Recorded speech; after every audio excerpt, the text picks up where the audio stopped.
ones that do not live in a gang area. That's where your misconceptions are. These people down here have no misconceptions on gangs. They know what gang activity is and gang terrorism and so on because they live through it daily down here. And that's, and that's a big problem because we can't get these people to come forward more than what we do. These people have to come forward and help us. We only have so many police officers out here to enforce the laws and so on. And if you don't get these witnesses to come forth and help us put these guys away, we can make an arrest and we can see the crime down or get information that the crime went down, but if we don't have the witnesses to come forth and go to court with us, they just kick them on out, and it's just a waste of our time and waste everybody else's time. So that means you've got to have community. Oh, we need the support, we need their effort. What are you getting? We're, it runs in spurts. I really feel we're getting more, and as I indicated before by the roadblocks that have been set up in various divisions throughout the city and that. Turn your volume down just a tad. All right, so what I was asking, JJ, is whether you're getting more support these days. I don't see a real big increase, but I know we always have that support, and I always hear about the groups, and the reason why, because we're always out talking at these groups, the various neighborhood and the community groups, neighborhood watch meetings, and so on and that. But the problem is, it's always the same people, and that's good. That's good that these people are still involved in that, but there's a lot of people, many people out there that aren't involved, and those are the ones you got to bring into these groups. Those are the ones you got to get involved. Those are the ones that see this stuff happen all night and probably are a wealth of information for us, but they're afraid to come forward because they're afraid of the intimidation, they're afraid of the reprisals and the retaliations from these gangsters, and these gangsters will retaliate, so on. How vicious are these guys? How vicious are they? They'll kill you for no reason. If you're a witness to a murder and that, they'll come by and they'll throw a Molotov cocktail through your window.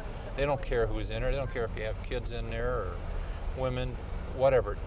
They'll shoot your house full of holes.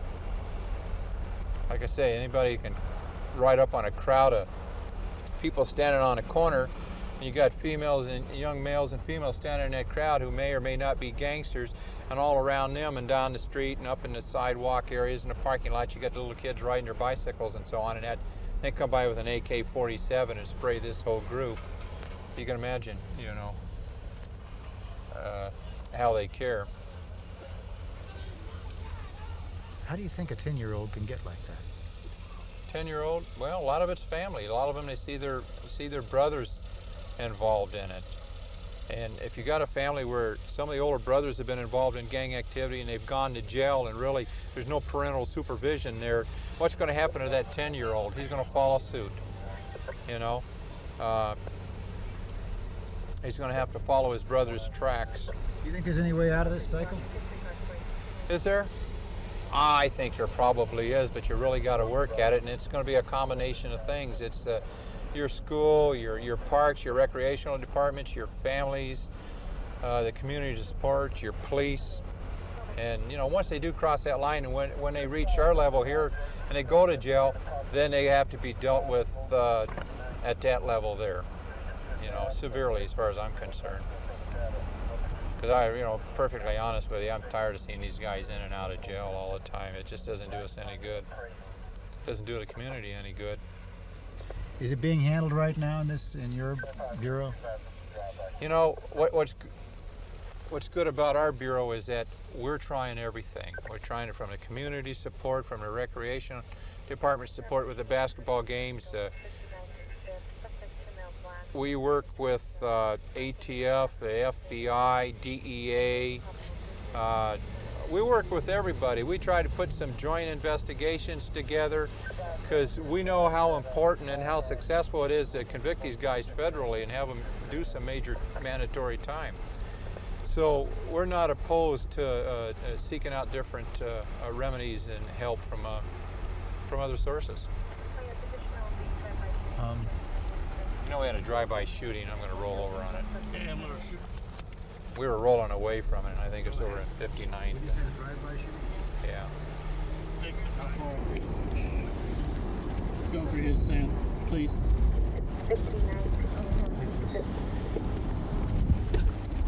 30, Roger.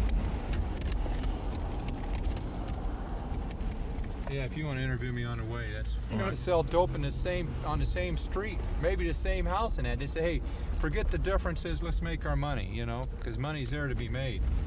But when you don't have that narcotics to sell, they revert right back to rivalry. Sure, a lot of these guys will come back into our city again.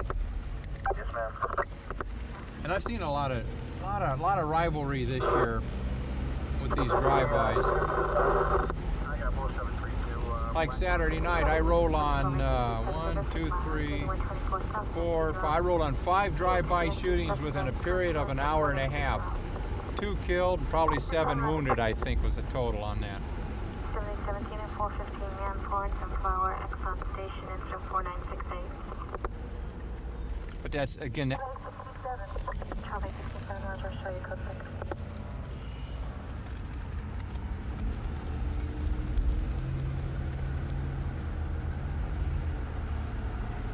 and the reason I know some of the dope activity is slowed out of state because some of the guys I know have been out of state selling dope are back here.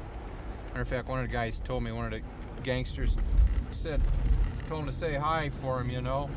And this guy had been wanted up in Washington or Idaho for a drive-by shooting. Evidently, he's taking care of his thing up there, and now he's back here, and he's been gone for 2.5 years, selling narcotics up there. So maybe the market's become thin up there.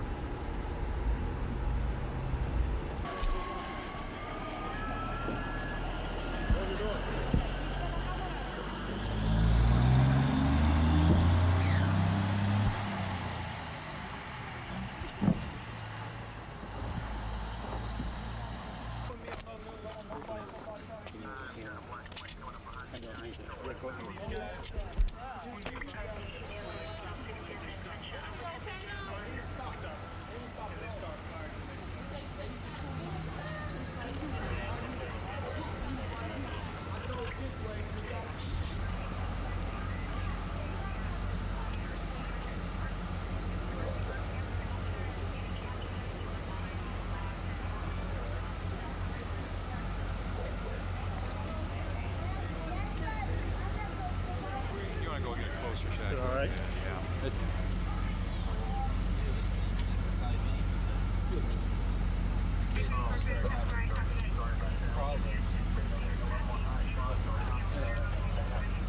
Tell you what, why don't you close that door? That's my brother.